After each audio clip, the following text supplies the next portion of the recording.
Assalamualaikum warahmatullahi wabarakatuh. Nama saya Aulia Indrasari, NIM B932171125. Di sini saya akan menyampaikan peta konsep yang telah saya bikin tentang teori dan teknik konseling untuk memenuhi mata kuliah Kapita Selekta Konseling. Nah, yang pertama, nanti saya akan tampilkan gambarnya di sebelah sini. Yang pertama saya akan menjelaskan tentang psikoanalisis. Psikoanalisis sendiri pendekatan yang memandang bahwa manusia pada dasarnya digerakkan oleh dorongan biologis atau insting. Psikoanalisis sendiri dikembangkan oleh Sigmund Freud yang berorientasi pada masa lalu. Menurut Sigmund Freud sendiri, permasalahan pada individu yang terjadi sekarang dikarenakan karena emosi-emosi yang terjadi di masa lalu direpres ke dalam alam bawah sadar. Nah, pada masa yang sekarang, emosi tersebut kemudian dikeluarkan dalam bentuk yang lebih buruk. Kemudian yang kedua adalah manusia menurut psikoanalisis. Sigmund Freud membagi 3 tahapan kesadaran, yaitu ada conscious, preconscious, dan juga unconscious. Preconscious sendiri adalah alam sadar, kemudian preconscious sendiri adalah alam di antara sadar dan tidak sadar, kemudian unconscious adalah alam bawah sadar. Sigmund Freud juga membagi struktur kepribadian manusia menjadi 3, yaitu ada id, ego, dan superego. Id sendiri merupakan dorongan biologis yang sifatnya adalah spontan. Kemudian superego merupakan pandangan baik atau buruk yang ada pada norma masyarakat. Kemudian ego di sini adalah bersifat sebagai eksekutif, yaitu memilih antara id atau superego atau mengkombinasikan keduanya. Kemudian tujuan dari psikoanalisis adalah menghidupkan kembali masa lalu konseli dengan menebus konflik yang ditekan. Jadi atas permasalahan yang terjadi di masa lalu konseli yang kemudian muncul lagi di masa sekarang dikeluarkan dengan pendekatan psikoanalisis agar konseli bisa mendapatkan kembali kesadaran dan ketulusan hati dan mendapat hubungan pribadi yang lebih efektif sesuai dengan peran konselornya. Kemudian teknik-teknik yang diterapkan ada 5 teknik ya, yaitu ada interpretasi, ada analisis mimpi, ada interpretasi transferensi, ada interpretasi resistensi, dan yang terakhir adalah asosiasi bebas. Nah, asosiasi bebas sendiri saya akan memberikan contohnya. Analisis bebas berfungsi sebagai pelepasan emosi-emosi atas kejadian traumatik yang terjadi di masa lalu. Asosiasi bebas sendiri biasanya dilakukan dengan memberikan keleluasaan konseli untuk merelaksasi dirinya sendiri dengan duduk di kursi, kemudian konselor memberikan kesempatan konseli untuk memejamkan mata dan mengungkapkan apapun yang dirasakan dalam hatinya. Konselor juga bisa memancing atau mematik konseli dengan memberikan kata-kata. Kemudian konseli sendiri mendeskripsikan atau mengungkapkan apa yang dirasakan dari kata yang sudah diungkapkan sang konselor. Yang kedua adalah biblioterapi. Biblioterapi merupakan terapi yang terdapat pada kognitif behavioral terapi atau terapi perilaku dan juga terapi kognitif. Nah, biblioterapi sendiri terdiri dari 2 kata, yaitu biblion yang berarti buku atau terapeia yang berarti penyembuhan. Oleh sebab itu dapat disimpulkan bahwa biblioterapi adalah proses pemberian bantuan dengan menggunakan metode membaca literasi. Nah, tipe-tipe dari biblioterapi ini ada 3, teman-teman, yaitu ada self-help biblioterapi, kemudian ada kognitif biblioterapi, dan yang terakhir ada informal biblioterapi.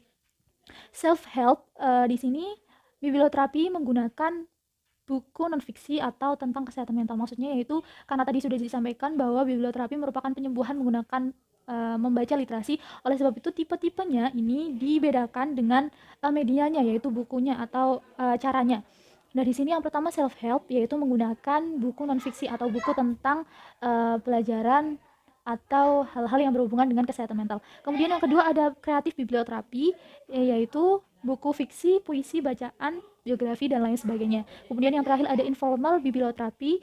Di sini tidak terstruktur, kita dapat menggunakan buku fiksi ataupun buku non fiksi, atau juga bisa dengan kelompok, dengan membentuk kelompok belajar untuk terapinya tersebut. Kemudian tujuannya yaitu yang pertama untuk meningkatkan konsep diri, kemudian yang kedua untuk mengurangi gangguan emosional dan juga gangguan mental. Dan juga di sini tujuannya yaitu memberikan pengertian kepada konseli bahwa permasalahan yang dihadapi konseli tidak hanya konseli yang merasakan, orang lain, mungkin orang sebelum kita juga merasakan. Dari situ konseli dapat mempelajari bagaimana sih orang yang telah menyelesaikan permasalahan tersebut dan bagaimana cara menyelesaikannya, sehingga konseli dapat mengambil makna dan juga pelajaran yang ada dalam buku yang dibaca tersebut. Kemudian prinsip penggunaan biblioterapi. Nah, prinsip-prinsipnya apa aja sih?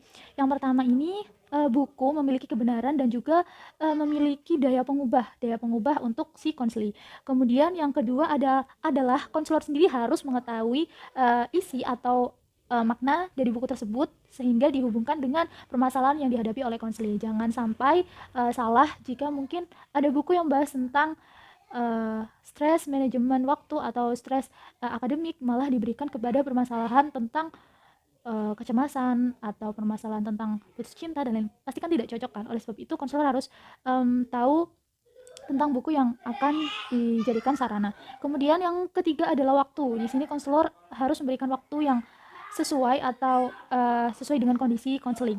Kemudian yang keempat adalah diskusi. Dari pembacaan buku tersebut dan juga proses konseling harus ada diskusi agar konseli dan konselor dapat bertukar pikiran tentang apa yang telah dipelajari konseli dari membaca buku tersebut. Kemudian yang kelima ada list buku yang disarankan. Konselor harus memiliki list buku yang disarankan untuk pelaksanaan biblioterapi.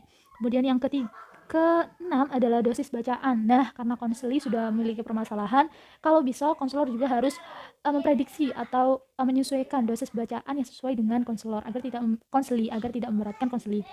Kemudian yang terakhir adalah kemenarikan. Nah, kemenarikan buku ini menjadi salah satu penarik minat bagi konseli untuk membaca buku tersebut. Nah, tahapannya apa saja sih? Kita bahas yuk tahapannya. Yang pertama adalah memotivasi konseling bahwa permasalahannya sebenarnya dapat diselesaikan atas ketersediaan dan keniatan konseling. Kemudian yang kedua adalah beri waktu yang cukup untuk membaca.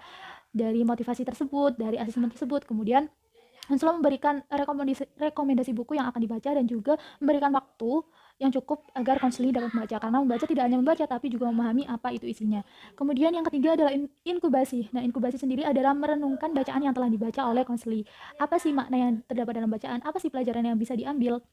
Kemudian yang keempat adalah tindak lanjut. Nah, di sini terjadilah diskusi antara konselor dan konseli mengenai permasalahan konseling dan juga buku yang dibaca, sehingga akan ada titik temu yang dapat menjadi solusi permasalahan yang dialami oleh konseling. Kemudian yang terakhir adalah evaluasi. Nah, dari diskusi tersebut maka konseling akan belajar dari buku tersebut dan kemudian melakukannya. Oleh karena itu dibutuhkan evaluasi untuk mengecek apakah konseling sudah dapat menyelesaikan permasalahannya atau sudah dapat mencari solusi dari permasalahannya tersebut. Yang ketiga yaitu terapi Adler atau psikologi individual. Nah, Adler sendiri merupakan anak didik dari Sigmund Freud, namun Adler sendiri memiliki pendapat yang berbeda sehingga Adler mengutarakan atau membuat terobosan yaitu terapi Adlerian atau psikologi individual. Nah, apa sih terapi Adlerian? Nah, terapi Adlerian adalah sistem komparatif dalam memahami individu dalam kaitannya dengan lingkungan sosial. Adler di sini memandang bahwa manusia tidak hanya terbentuk dari dorongan biologis, namun juga ada keterkaitan dengan hubungan sosial. Kemudian bagaimana sih manusia menurut Adler? Adler memandang bahwa manusia adalah sosok yang ingin mencapai superioritas dan kekuatan. Nah, menurut Adler ada dua, yaitu superioritas dan inferioritas. Superioritas sendiri merupakan hubungannya biasanya dengan kejantanan atau maskulin, sedangkan inferioritas adalah kewanitaan atau feminim, lemah dan lain sebagainya. Nah, di sini Adler memandang bahwa manusia memiliki keterikatan sosial karena hidup manusia tidak hanya dari dirinya sendiri tapi juga memerlukan bantuan orang lain. Nah, tujuan dari terapi ini adalah mengubah konsep diri negatif yang menghambat hubungan sosialnya. Kemudian peran konselornya adalah mencari kekeliruan berpikir dan memberikan penilaian pada sikap egoisme, tidak percaya, dan lain sebagainya. Kemudian teknik-tekniknya ada dua, hampir sama dengan psikoanalisa, hanya saja ini ada salah satunya yaitu komparatif dan satunya lagi ada analisis mimpi. Pada teknik komparatif sendiri adalah teknik perbandingan. Jadi permasalahan yang diceritakan oleh konseli atau diutarakan oleh konseli kemudian dibandingkan dengan konselor. Jadi konselor menempatkan dirinya seperti dalam kondisi atau keadaan konseli yang memiliki permasalahan tersebut untuk membantu konseli dalam mencari solusi permasalahan yang dihadapi oleh konseli. Kemudian analisis mimpi ini juga salah satu teknik di psikoanalisa, ini juga ada di Adlerian karena kita tahu apa yang ada di pikiran kita, apa yang ada di benak kita biasanya terbawa oleh mimpi. Oleh sebab itu analisis mimpi dibutuhkan untuk mencari tahu apa sih yang kita rasakan, apa sih goal setting atau tujuan yang ingin kita capai namun kita tidak dapat mengungkapkannya, apa sih keresahan-keresahan yang ada pada diri kita. Kemudian prosedurnya ada 4 fase. Yang pertama yaitu menciptakan hubungan. Ini pasti ya, seperti asesmen, memberikan ruang atau iklim yang nyaman bagi konseli agar konseli bisa nyaman cerita kepada konselor. Kemudian yang kedua adalah menggali dinamika individual. Nah, apa saja sih yang dalam menggali dinamika individual? Menggali dinamika individual ini meliputi tentang anak keberapa, karena dalam Adler sendiri memandang kelahiran anak pertama, kedua, ketiga, bungsu, sulung itu juga berpengaruh kepada kepribadian seseorang. Kemudian juga fase perkembangan, jadi dari bayi, anak-anak, remaja itu juga mempengaruhi dinamika personal seseorang. Kemudian yang ketiga adalah memberi semangat untuk pemahaman. Jadi sudah mencari asesmen juga mencari dinamikanya apa sih yang terjadi pada konseling. Kemudian konselor memberikan pemahaman dan juga memberikan motivasi atau semangat agar konseli mampu menyelesaikan atau mencari solusi terhadap apa yang menjadi permasalahannya sekarang. Kemudian fase yang keempat adalah berorientasi ulang. Nah, berorientasi ulang sendiri adalah membangun harapan kembali atau memperkenalkan hal yang baru kembali pada diri konseli agar konseli bisa menghadapi hidupnya kembali dan pelan-pelan dapat sembuh dari sakit atau permasalahan yang telah dirasakan konseli sebelumnya. Mohon maaf tadi sedikit ada gangguan, kita lanjutkan ya. Yang keempat adalah naratif terapi. Nah, apa sih naratif terapi itu? Nah, dari katanya saja kita sudah bisa memprediksi ya, naratif adalah bercerita. Jadi naratif terapi merupakan pendekatan konseling dengan mengajak konseli untuk menceritakan perihal permasalahan yang dihadapi atau cerita sebagai media atau perantara dalam konseling. Nah, manusia menurut naratif atau pandangan naratif terhadap manusia adalah manusia yaitu bebas untuk mengekspresikan dan juga mengimajinasi pikiran. Jadi konseli merupakan penafsir utama dari pengalaman mereka sendiri. Nah, di sini naratif terapi memandang bahwa manusia adalah sosok yang mampu mengimajinasi dan juga mampu mengekspresikan dirinya sendiri. Oleh sebab itu, dengan bercerita diharapkan konseli dapat lebih mengeksplorasi permasalahannya, kemudian bisa menemukan solusi atas permasalahannya tersebut. Kemudian tujuannya terapi yaitu untuk mengundang konseli mengungkapkan permasalahannya tersebut melalui cerita, kemudian membuat makna baru, pandangan baru lagi melalui cerita, sehingga konseli dapat berpikir dan memiliki cara pandang baru terhadap dirinya. Nah, peran konselor sendiri di sini yaitu membantu konseli mengembangkan alur ceritanya. Jadi permasalahan yang biasanya dapat diatasi atau biasanya menggunakan terapi naratif yaitu adanya konsep diri yang negatif atau konsep diri yang salah. Oleh sebab itu, terapi naratif diharapkan mampu membantu konseli mengatur atau membuat dan merefresh kembali alur cerita dari si konseli tersebut, apalagi perihal masalah yang dihadapi konseli. Kemudian tekniknya sendiri di sini tidak ada teknik khusus, melainkan lebih kepada penerapan keterampilan dari sang konselor sendiri. Konselor harus mampu memberikan pandangan-pandangan baru sebagai perbandingan konseli agar konseli dapat membuat makna cerita baru untuk alur kehidupannya. Nah, tahapan-tahapannya apa aja sih? Yang pertama yang pasti adalah membangun rapport. Nanti di sini saya akan tampilkan ya. Yang pertama pasti akan membangun rapport atau hubungan. Kemudian yang kedua adalah berkolaborasi dengan konseli. Dari membangun rapport dan berkolaborasi dengan konseling ini juga masuk ke dalam asesmen dan juga proses attending ya. Kemudian memunculkan masalah yang menekan. Nah, konseli bisa menceritakan baik secara lisan maupun tulis apa yang sebenarnya dirasakan oleh konseling. Kemudian membuat strategi penyelesaian. Nah, di sini dari permasalahan yang dihadapi konseling muncullah diskusi antara konselor dan konseli untuk menentukan strategi apa sih yang akan dilaksanakan dalam membantu permasalahan yang dihadapi konseling. Kemudian yang selanjutnya adalah asesmen dan menetapkan tujuan. Jadi dari beberapa langkah tersebut itu juga masuk dalam asesmen, hanya saja lebih dipecah kembali, lebih diperinci kembali. Nah, setelah itu juga ada penetapan tujuan apa yang ingin dicapai setelah kayak strateginya gimana, terus tujuannya seperti apa. Kemudian mencari bukti historis untuk mendukung pandangan baru dari konseli. Jadi konselor di sini memberikan banyak pandangan atau bukti historis agar konseli memiliki pandangan-pandangan baru dan makna baru tentang hidupnya. Kemudian meminta konseli berspekulasi tentang masa depan. Kemudian memahami cerita baru dengan bantuan sosial, evaluasi, dan follow up. Nah, saya simpulkan dulu ya. Jadi yang pertama ada assessment, di situ ada membangun raport, berkolaborasi dengan konseling, memunculkan masalah yang menekan, membuat strategi penyelesaian dengan mendengarkan apa yang telah disampaikan konseling, baik cerita secara lisan maupun secara tulis. Kemudian menetapkan tujuan, apa sih yang ingin dirubah konseling, apa sih yang ingin dicapai oleh konseling. Kemudian mencari bukti historis untuk mendukung pandangan baru si konseling tersebut. Kemudian minta konseli berspekulasi tentang masa depan. Harapan apa sih yang ingin konseli capai dari tujuannya itu di masa depan. Kemudian memahami cerita baru dengan bantuan sosial, karena manusia adalah makhluk sosial, oleh sebab itu terapi naratif juga membutuhkan bantuan sosial atau sekitarnya. Dan yang terakhir adalah follow up dan evaluasi. Kita masuk ke terapi selanjutnya, teori selanjutnya, yaitu analisis transaksional. Sudah tahu ya, transaksional adalah hubungan di antara dua pribadi atau lebih ya, ada transaksi. Nah, pengertiannya sendiri adalah suatu pendekatan yang membantu konseling dengan menghubungkan interaksi sosialnya. Nah, selanjutnya adalah analisis transaksional. Dari katanya sendiri kita sudah bisa memprediksi ya, transaksional berarti adanya hubungan di antara dua individu atau lebih, adalah adanya interaksi intinya ya. Nah, apa sih analisis transaksional itu? Analisis transaksional adalah pendekatan yang menekankan pada hubungan interaksional, yaitu antara sesama manusia, dan menekankan pada aspek kognitif, rasional, dan behavioral. Kognitif, rasional, dan behavioral. Dan menekankan pada kesadaran agar konseli mampu membuat keputusan baru yang baik untuk hidup si konseli. Kemudian apa sih pandangan manusia atau pandangan analisis transaksional kepada manusia? Pada manusia. Nah, dalam analisis transaksional sendiri ada namanya ego stage. Nah, ego stage ini ada 3 ego, yaitu ada ego orang dewasa, ada ego orang tua, ada ego anak. Nah, ego orang dewasa, ego orang tua sendiri yaitu ego yang bersifat lebih melindungi, mengayomi, dan lain sebagainya. Sedangkan ego anak bersifat lebih spontan.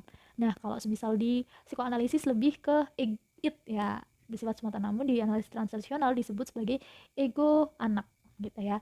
Kemudian ego dewasa di sini adalah sebagai pengambil keputusan di antara ego stage dan si ego anak ini.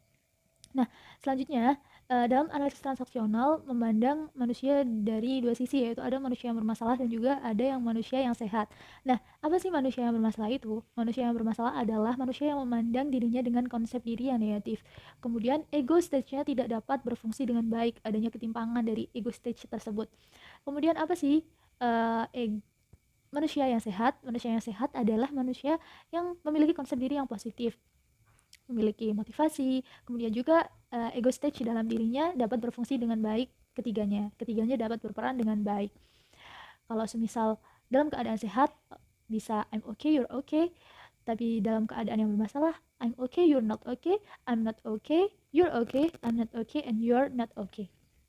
Kemudian tujuan dari analisis transaksional adalah membantu menguji putusan-putusan dini dan membuat keputusan baru yang berlandaskan dalam kesadaran. Nah, pasti teman-teman masih bingung ya, dari semisal ada psikoanalisa, ada analisis transaksional tadi, dan juga beberapa teori seperti humanistik yang hampir sama materinya dengan yang sudah disampaikan sebelumnya. Nah, analisis transaksional ini lebih kepada membantu individu dalam memutuskan suatu keputusan dan juga membuat putusan-putusan dini agar si konseli dapat memutuskan apa yang ingin dicapai oleh konseli, namun juga berlandaskan pada kesadaran dan juga atas kombinasi dari pertimbangan kognitif, rasional, dan juga behavioral. Kemudian bagaimana sih peran konselornya? Nah, di sini konselor bisa berperan sebagai guru, bisa berperan sebagai pelatih, bisa juga narasumber, dan juga bisa fasilitator. Namun bukan dengan bukan diktator ya, maksudnya lebih ke menyuruh, tidak, tapi kepada memberikan wawasan agar konseling sendiri mampu mempertimbangkan keputusan apa yang akan diambil konseling di akhir nanti atau di permasalahannya tersebut. Nah, teknik-tekniknya apa aja sih? Nah, tekniknya ini ada beberapa macam teknik, yaitu salah satunya analisis struktural. Nah, analisis struktural sendiri biasanya konselor berperan sebagai guru, yaitu memberikan penjelasan. Oh, ini loh ego stage, oh ini loh ego orang dewasa, lebih kepada memberikan informasi sebagai seorang guru. Kemudian ada juga analisis transaksional. Nah, analisis transaksional ini biasanya dilakukan dengan beberapa teknik, yaitu bisa kursi kosong, permainan peran, dan lain sebagainya. Kemudian ada analisis ritual dan waktu, kemudian juga ada analisis upacara, hiburan, dan permainan. analisis permainan dan ketegangan, dan terakhir adalah analisis skenario, yaitu cerita untuk membantu konseli sendiri dalam menentukan keputusan dini dan juga keputusan yang akan diambil atas permasalahan yang dihadapinya tersebut. Selanjutnya yaitu realitas atau terapi realitas. Nah, apa sih terapi realitas itu? Terapi realitas merupakan terapi jangka pendek yang berfokus pada sekarang dan menekankan pada kekuatan pribadi agar individu mampu memiliki tingkah laku yang lebih realistik agar mencapai kesuksesan atau sukses identity. Nah, kemudian apa sih pandangan terapi realitas terhadap manusia? Nah, dalam terapi realitas sendiri memandang manusia memiliki dua kebutuhan psikologis, yaitu yang pertama adalah kebutuhan untuk dicintai dan mencintai, kemudian yang kedua adalah kebutuhan penghargaan. Nah, teman-teman pasti sudah belajar kan tentang hierarki kebutuhan manusia yang disampaikan oleh Abraham Maslow. Di situ sudah dijelaskan beberapa tingkatan kebutuhan seseorang. Nah, tapi dalam terapi realistis, mereka memandang bahwa manusia memiliki dua kebutuhan psikologis, yaitu itu tadi yang pertama, kebutuhan untuk dicintai dan mencintai, yang kedua adalah kebutuhan untuk penghargaan. Nah, dalam terapi realistis, seseorang akan dikatakan mencapai identitas yang sukses ketika seorang mendapatkan dua kebutuhan psikologis tersebut. Nah, manusia yang mendapatkan kedua tingkatan psikologis atau kebutuhan psikologis tersebut, maka diharapkan orang tersebut mampu mengaktualisasi dirinya dengan baik sesuai dengan keadaan di kehidupannya. Namun ketika seseorang tidak dapat tidak mendapatkan tingkatan kebutuhan psikologis dari dua tersebut, maka seseorang akan mendapatkan failed atau kegagalan identitas diri, sehingga memunculkan permasalahan baru yang berkaitan dengan penggunaan si terapi realitas ini, masalah yang dapat diatasi dengan terapi realitas.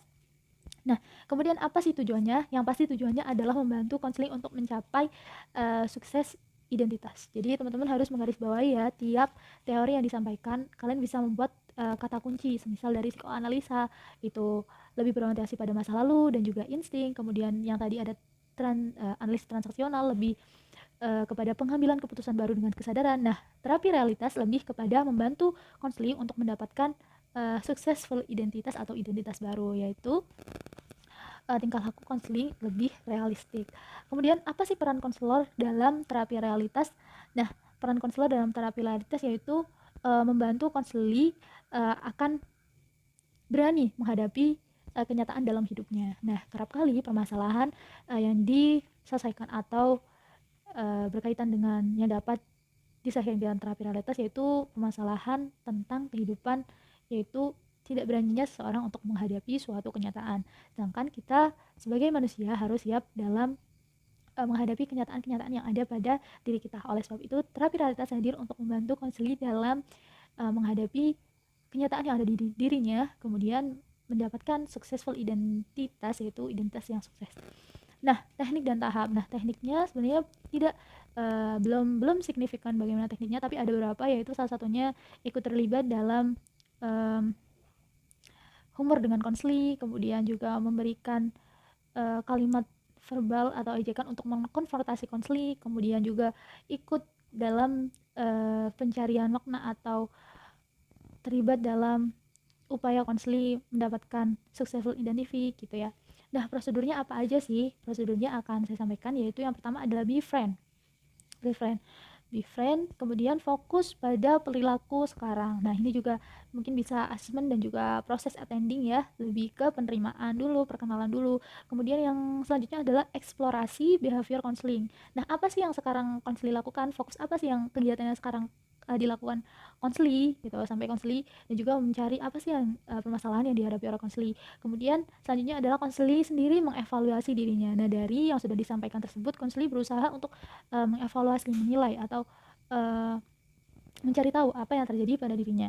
Setelah tahap tersebut selesai, kemudian masuk pada merencanakan tindakan yang lebih bertanggung jawab atas diri konseli agar konseli dapat mendapatkan successful identitas. Yaitu yang selanjutnya adalah komitmen. Nah, setelah konseli melakukan proses konseling, kemudian menetapkan tujuan atau tindakan yang bertanggung jawab, kemudian konseli sebaiknya berkomitmen atas apa yang telah diputuskan tersebut. Dan selanjutnya adalah dari komitmen tersebut, konselor tidak menerima alasan apapun atas apa yang sudah dilakukan konseli, karena konseli sudah komitmen dengan apa yang akan konseli lakukan. Dan selanjutnya adalah tindak lanjut. Selanjutnya adalah teori esensial humanistik. Nah, esensial humanistik sendiri memandang bahwa manusia adalah pribadi yang unik, yaitu berpusat pada dirinya sendiri. Dan dalam esensial humanistik sendiri memandang bahwa manusia bisa menjadi makhluk yang homo ludens, atau manusia yang memahami makna kehidupan, ya, bisa memahami makna kehidupan. Nah, tujuan dari esensial humanistik sendiri adalah mengoptimalkan kesadaran diri individu, kemudian memperbaiki cara pikir atau cara pandang individu dan bertanggung jawab atas arah yang ada pada hidupnya. Nah, kerap kali kita tahu banyak permasalahan yang dihadapi konseling karena konseling merasa hampa akan dirinya, merasa tidak memiliki makna dalam kehidupannya. Namun, konseling sendiri jika dia memahami adanya suatu makna, maka dia bisa membuat kehidupannya jauh lebih bermakna. Kemudian, apa sih peran konselor pada esensial humanistik? Nah, perannya yaitu tadi menyadarkan diri konseli bahwa hidupnya dapat lebih bermakna apabila ia memaknainya, gitu. Jadi biasanya esensial humanistik ini diperuntukkan untuk permasalahan-permasalahan tentang makna hidup pada diri konseli, ya. Nah, untuk terapinya atau prosedur terapinya sendiri apa sih? Nah, terapinya atau prosedur terapinya ini tidak memiliki teknik khusus. Teknik ini bisa diambil di teori Gestalt atau analisis transaksional, ya. Kemudian untuk prosedurnya gimana sih? Nah, prosedurnya ini tidak jauh berbeda dengan person centered, yaitu lebih pada penerimaan, memahami, empati, ikut merasakan apa yang dirasakan konseli, seperti itu. Jadi dalam terapi esensial humanistik ini mengharapkan manusia akan memahami dan menerima dirinya dengan lingkungannya secara baik, kemudian juga dapat mengambil keputusan yang tepat, kemudian juga memiliki konsep diri yang baik, mampu mengarahkan diri, mampu mewujudkan dirinya, sehingga manusia atau konselor tersebut mengerti akan makna kehidupan yang sebenarnya ada pada dalam dirinya. Selanjutnya adalah teknik modeling. Nah, teknik modeling ini merupakan teknik yang ada pada behavioral atau terapi perilaku. Apa sih teknik modeling itu? Teknik modeling adalah suatu upaya untuk membuat atau menerapkan tingkah laku baru dengan cara mengamati, mengobservasi, mencontoh pada suatu model, tapi tidak hanya imitasi, namun juga ada proses kognitif dan kreatif di dalamnya. Nah, tujuannya apa sih? Modeling sendiri bertujuan untuk memunculkan suatu perilaku baru dengan role modelnya, atau juga menghilangkan suatu perilaku baru dengan role modelnya tersebut. Kemudian jenis modeling ada 3 macam, yaitu yang pertama ada live model, kemudian yang kedua ada symbolic model, yang ketiga adalah multiple models. Nah, live model sendiri adalah pencontohan secara langsung. Jadi objek yang menjadi percontohannya ada secara langsung, adanya orang atau adanya tokoh langsung. Kemudian yang symbolic model ini modelnya lebih kepada karakter, misalnya karakter seorang kakak, karakter seorang ibu, karakter seorang ayah, itu bisa menjadi role model seorang, atau juga melalui karakter dalam film atau karakter dalam buku atau kartun yang bisa dijadikan role model bagi seseorang untuk memunculkan perilaku atau menghilangkan perilaku yang tidak diharapkan. Kemudian yang ketiga ada multiple model. Nah, multiple model ini biasanya digunakan dalam teknik modeling berkelompok. Nah, konseling sendiri mampu menentukan multiple model melalui konseling kelompok yang sudah dilakukan selama proses konseling, sehingga konseling biasanya memilih anggota kelompok yang ingin dijadikan role modelnya dalam memecahkan permasalahannya tersebut. Kemudian dalam modeling terdapat beberapa proses, yaitu yang pertama adalah attentional. Nah, attentional ini adalah perhatian. Jadi si konseling memperhatikan objek yang ingin dijadikan model. Apa saja sih yang diperhatikan, yang harus diperhatikan untuk konseling kepada objek modeling, yaitu salah satunya yaitu sikap atau perilaku yang akan dihilangkan atau akan dimunculkan, karakteristiknya, gitu-gitu ya. Kemudian yang kedua ada retention. Nah, retention ini adalah memasukkan informasi dari hasil perhatiannya tersebut, gitu. Jadi pertama adalah diperhatikan dulu modelnya, oh seperti ini, oh cocok gak ya? Kemudian dimasukkan, oh ada ini, dan lain sebagainya. Kemudian yang ketiga ada production. Nah, produksi sendiri ini adalah Tadi kan sudah dijelaskan bahwa modeling tidak hanya imitasi, namun juga ada proses kognitif dan juga ada proses kreatif. Oleh sebab itu, setelah melakukan attentional atau perhatian, kemudian ada retention atau menyerap informasi, kemudian ada production. Nah, production sendiri adalah memilah sikap apa atau karakteristik apa atau hal apa yang ingin dicontoh sequentially dari role modelnya tersebut. Kemudian yang keempat ada motivasional. Nah, motivasional ini biasanya dilakukan di pertengahan proses modeling untuk memotivasi konseling agar mampu memunculkan atau menghilangkan perilaku yang telah atau yang ingin dia munculkan. Biasanya di sini ada punishment atau juga hadiah ya untuk membangun motivasi si konseling sendiri. Dan yang terakhir ada vicarious learning. Nah, vicarious learning ini sendiri melibatkan pelajaran sebab akibat. Nah, di sini agar konselor juga belajar, oh ternyata kalau aku melakukan ini, akibatnya akan ini, aku akan ini, akibatnya akan ini. Nah, ini biasanya berhubungan dengan motivasional tadi, yaitu punishment dan juga hadiah. Nah, yang terakhir ada langkah penerapannya. Gimana sih langkah penerapannya? Yang pertama adalah telah masalah apa yang dihadapi sang konseli. Seperti analisis tingkah laku konseling, kemudian juga tingkah laku lingkungan konseling seperti apa gitu ya, agar ibarat kata sebagai langkah asesmen untuk mengetahui permasalahan yang dihadapi konseling. Selanjutnya adalah tujuan, mencari tujuan dan sasaran yang ingin dicapai. Nah, tujuan dan sasaran yang ingin dicapai biasanya tergantung pada keputusan konseling, namun juga adanya bantuan konselor juga melalui tahap telaah masalah tersebut. Yang ketiga, setelah telaah masalah dan menetapkan tujuan dan sasaran, ada menentukan model dan cara modeling. Nah, menentukan modelnya ini juga harus sesuai dengan karakteristik yang diinginkan atau ingin sesuai dengan sasaran dan tujuan konseling sendiri ya. Kemudian cara modelingnya mau yang live model atau yang symbolic model dan lain sebagainya. Dan yang terakhir adalah melakukan proses modeling. Nah, dalam melakukan proses modeling ini juga harus ada pengamatan dan juga pengawasan bimbingan dari konselor dan juga melakukan evaluasi tiap sesi terapi modeling ini, teknik modeling ini. Selanjutnya adalah empty chair. Nah, apa sih empty chair ini? Empty chair atau kursi kosong merupakan teknik yang terdapat pada teori Gestalt. Nah, empty chair sendiri merupakan cara untuk mengeksternalisasi proyeksi pada diri individu dengan menggunakan kursi kosong. Nah, cara kerjanya biasanya seorang konseli akan ditempatkan pada suatu kursi, kemudian dihadapkan oleh kursi kosong. Nah, di situ kemudian adanya penyelesaian tentang unfinished business atau problematika yang belum diselesaikan di masa lalu konseli. Kemudian apa sih tujuan dari empty chair ini?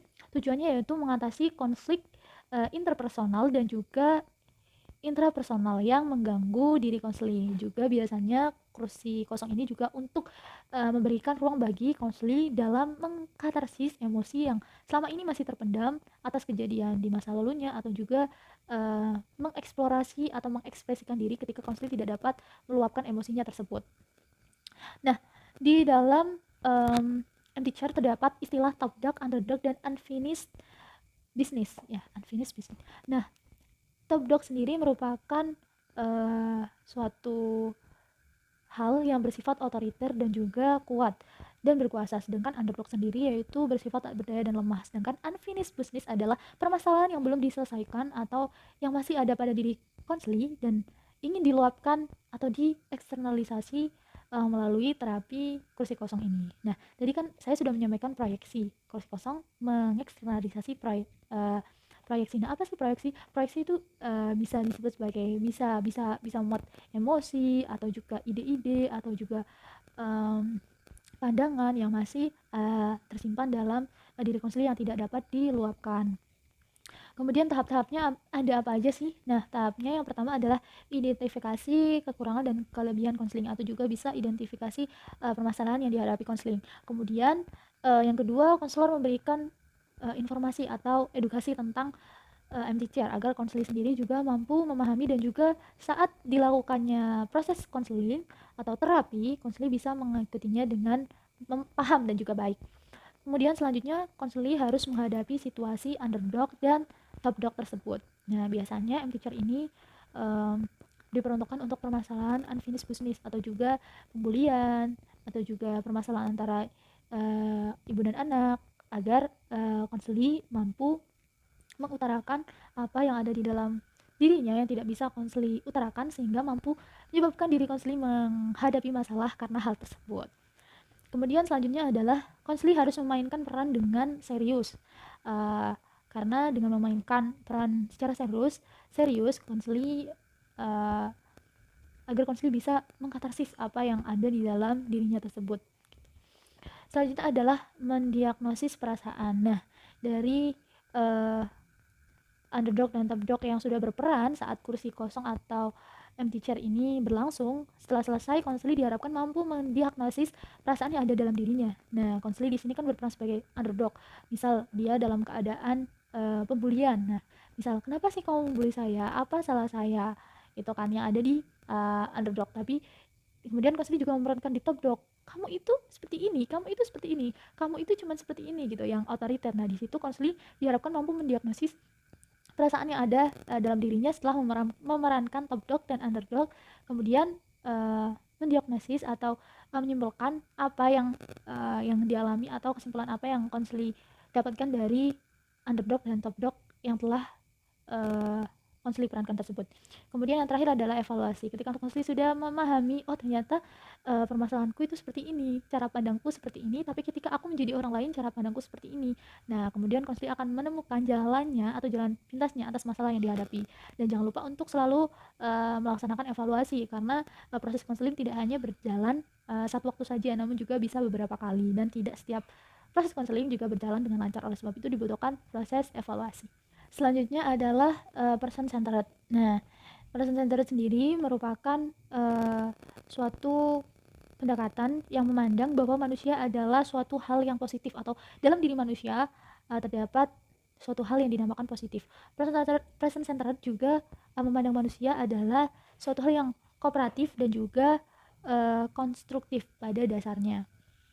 Nah, dalam person centered sendiri menjelaskan dan memandang bahwa konselilah yang paling memahami apa yang dirasakannya. Oleh sebab itu, konseli harus berusaha memecahkan permasalahannya, namun juga dalam awasan atau kontrol dan juga pengamatan dari konselor gitu. Nah, tujuannya apa sih? Tujuan dari person centered adalah membantu konseli untuk menjadi pribadi yang lebih bersifat utuh dan positif. Nah, pribadi yang bersifat utuh dan positif sendiri itu seperti apa sih? Nah, ketika pribadi sudah terbuka pada pengalamannya, kemudian memiliki kepercayaan terhadap dirinya sendiri, kemudian juga menghilangkan sikap dan perilaku yang kaku, kemudian yang terakhir adalah bersifat lebih matang dan juga lebih teraktualisasi. Nah, peran konselor di sini seperti apa sih? Nah, Roger sendiri menyebutkan bahwa terapis lebih bersifat suportif, tidak bersifat mengarahkan, berempati dan memberikan penghargaan yang tulus. Ada 3, yaitu ada kongruen, empati, dan juga respect. Nah, kongruen sendiri ini adalah memberikan penghargaan yang tulus, empati sendiri adalah ikut merasakan apa sih yang dirasakan konseli, kemudian respect adalah menerima konseli apa adanya dengan tak bersyarat ya. Kemudian yang selanjutnya adalah proses konseling. Dalam person centered sendiri, karena berpusat pada klien, yaitu memandang bahwa klien sendiri yang paling paham apa yang dirasakan dan sebenarnya klien mengetahui jalan apa yang ingin diambil. Dalam person centered tidak ada teknik khusus, namun lebih kepada berusahalah mendorong dan mendukung, jangan mencoba merekonstruksi. Nah, itu dari Rogers ya, kutipan dari Rogers. Jadi seperti belajar bersepeda. Jadi kita tidak hanya menerangkan bagaimana cara belajar sepeda, namun juga mempersilahkan untuk mempraktekkan secara langsung agar seseorang bisa mengendarai sepeda. Seperti juga client centered, kita tidak hanya menerangkan atau memberikan informasi atau memberikan pandangan baru kepada konseli, namun juga mempersilahkan konseli untuk melangkah atau mencoba untuk menghadapi permasalahan yang dihadapinya tersebut, namun juga tetap dalam pandangan konselor dan juga pengamatan konselor. Terima kasih. Mungkin itu yang dapat saya sampaikan dari teori teknik konseling yang saya terangkan tadi. Semoga bermanfaat untuk saya dan kita semua. Kurang lebihnya saya mohon maaf. Wassalamualaikum warahmatullahi wabarakatuh.